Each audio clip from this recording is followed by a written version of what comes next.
Sup, dude? Oh, God damn it. You know, I quite like it here. I wonder if you understand. I have a fine view of the forest. I love the forest. That is why I like it here. When I'm here watching the forest, I need nothing else at all. Oh my, I almost forgot about the frolicking children. Their smiles are important too. Which tale should I tell? I'll tell the story of the Birdman. Ooh, cutscene. Once upon a time in a faraway village, there lived a woodcutter who always boasted of his strength. It is said that the woodcutter wanted to test his own strength by felling the tallest tree in the forest.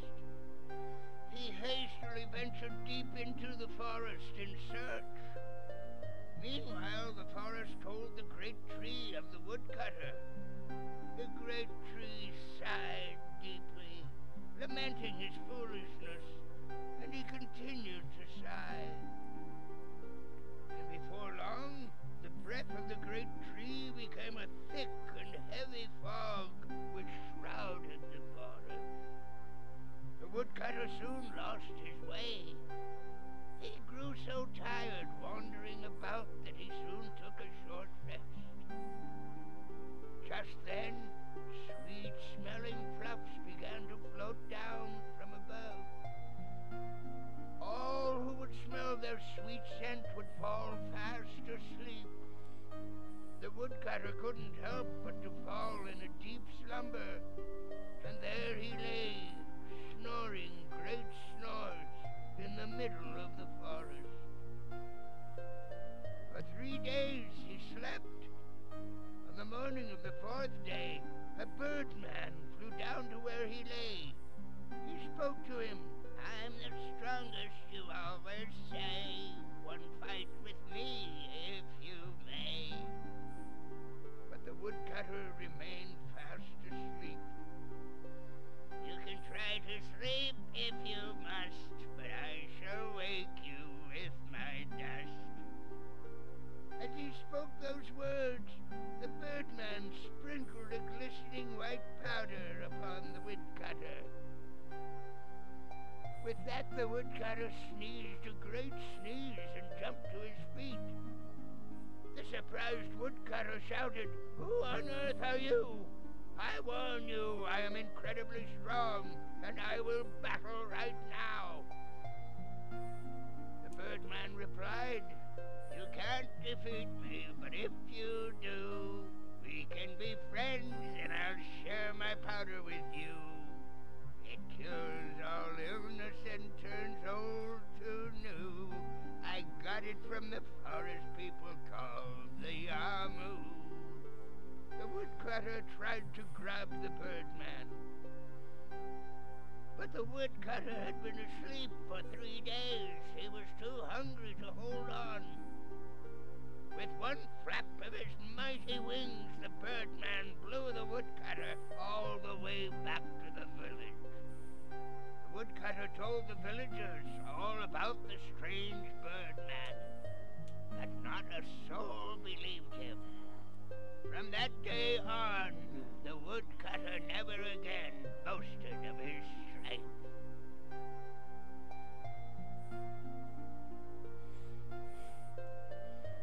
Yeah, that went nice. Understand? The divine tree of the forest is an incarnation of Elrum. You must never think of harming it. It is always watching over us. There are many other tales with the birdman. It seems they all say that he hates fire. Perhaps he was barbecued in a previous life. So why did you become a... Because they made you? For the sake of the village? You must not think that way. Many years ago, the children of the village used to come to hear my stories. You were one of them. You always played the flute, even when you were a little boy. Even the rowdiest children would calm down when you started playing. And now, do you still like the flute? If so, then be strong and gentle like the flute. Let's hear this.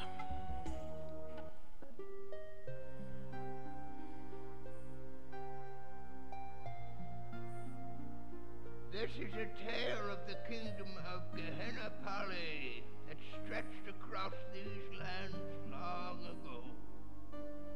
Once upon a time, Prince Menek, son of King Karis, set out with his vassals to hunt in the forest. But in the forest they were enveloped by a thick fog, and the prince lost his way.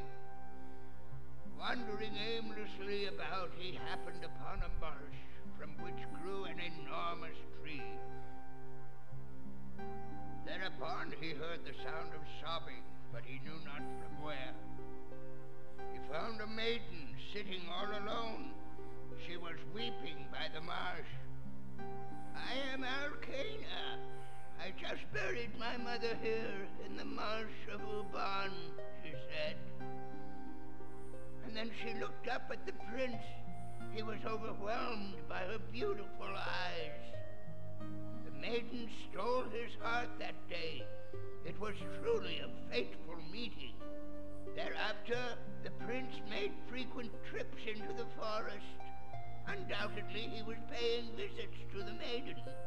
The maiden had a strange power. She could talk to the insects and trees. Before long, there began a terrible rumor that the prince's heart had been stolen by a witch. One day, the maiden spun silk from fairy cocoons and wove it into a beautiful cloth for the king. But the brilliance of that cloth cast a shadow upon the kingdom. The king was so enthralled by the fairy silk that he sent his soldiers into the forest, where they ravaged for fairy cocoons. The fairies, still in their cocoons, were boiled alive. The king killed them so he could have their silk. The prince pleaded with his father to stop his cruelty, but the king was no longer the man he had once been. Prince Menek was charged with treason and imprisoned in the king's deepest dungeon. He was never heard from again. When the maiden learned of the prince's death, she cursed her fate and lamented the foolishness of man. She then cast herself away into the marsh where her mother lay. As she started to drown, a voice from nowhere whispered to her, "I am Elrum. I shall grant you your wish. Tell me what you want," said the voice. The maiden told Elrum all that weighed upon her heart. The maiden said, "Greed bears destructive knowledge. Its wicked power shall be the end of the forest. All hope is lost. The beasts of knowledge shall never live in peace with the forest. The one light of hope, who I so loved, has perished at the hands of the beasts. I now go to where my love Menek awaits." Thereupon Elrum spoke again. "So you claim that your true love was torn asunder by the greed and hatred of the beasts of knowledge? When light is swallowed up by darkness, I shall unleash ruin upon the land, returning all to the nothingness from whence it came. I have a firm grip upon the darkness in your heart.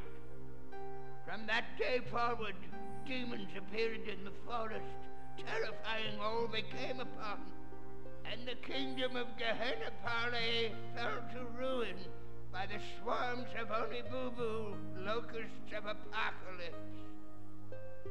The demons that haunt the forest now are the beasts spawned by the greed in man's heart." That was awesome. Okay, I think that's the end of it.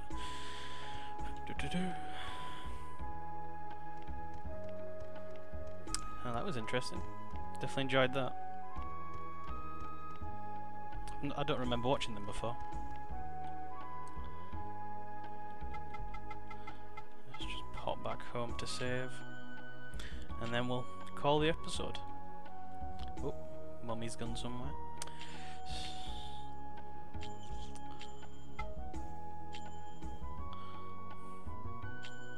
Okay, I'll end it there, I suppose.